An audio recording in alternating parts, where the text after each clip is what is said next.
नवीन वर्षाच्या पार्श्वभूमीवर नांदेड पोलिसांनी अवैध धंद्याविरोधात धडक मोहीम सुरू केली आहे। नांदेड ग्रामीण पोलीस ठाण्याच्या हद्दीत तेलंगणा राज्यातून एक व्यक्ती गांजा घेऊन आल्याची माहिती पोलिसांना मिळाली। गोपनीय माहितीच्या आधारे नांदेड ग्रामीण पोलिसांनी तेलंगणा राज्यातून गांजा घेऊन आलेल्या एका आरोपीला अटक केली आहे। तेलंगणा राज्यातून एक व्यक्ती गांजा घेऊन आल्याची माहिती पोलिसांना मिळाली।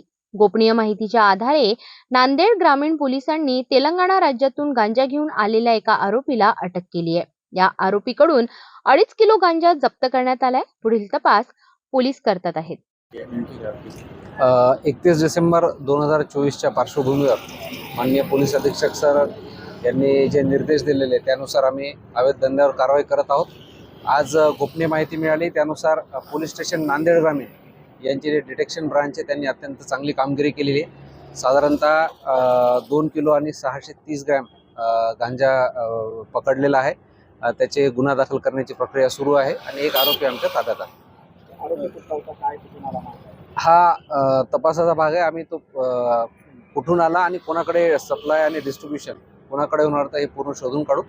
सद्यस्थितीत प्राथमिक अवस्थेत तपास सुरू आहे। काय आव्हान करायचं याच्यावर आम्ही हेच आवाहन करतो की कुणीही अशा जे व्यसनासाठी जे वापरणारे NDPS चे सबस्टन्सेस आहेत त्याचा कुणीही वापर करू नये हे असे नांदेड पोलीस तर्फे आम्ही आवाहन करतो। नवीन वर्षाचं स्वागत करताना होणाऱ्या पार्टी समारंभात मोठ्या प्रमाणात अंमली पदार्थांचा वापर केला जातो। यातून कोणताही अनुचित घटना घडू नये यासाठी पोलीस सतर्क आहेत। नवीन वर्षाच्या पार्श्वभूमीवर नांदेड पोलिसांनी धडक मोहीम सुरू केली आहे।